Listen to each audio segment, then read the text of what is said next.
చాలా మందికి ఇప్పుడు గేమ్స్ ఆడేటప్పుడు లేదైనా సరే ఇక్కడ భుజం జారింది అని చెప్తూ ఉంటారు గదా! సో, డిస్‌లొకేట్ అయింది అని చెప్తూ ఉంటారు.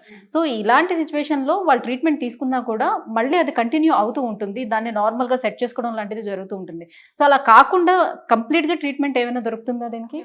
Dislocation is different. Okay. Hmm. కొన్ని పేషెంట్స్‌కి they have a tendency of dislocation. మళ్ళీ మళ్ళీ డిస్లొకేట్ అవుతుంది. Hmm. We see a lot of players, hmm. Cricket hmm. Players and other ప్లేయర్స్‌లో డిస్లొకేషన్‌కి టెండెన్సీ ఉంది. Because their labrum and their muscles or ligaments supporting the joint is not strong. Okay. Hmm. So, ఒకసారి dislocate అయిన తర్వాత they learn how to relocate it. Okay. So, that is different.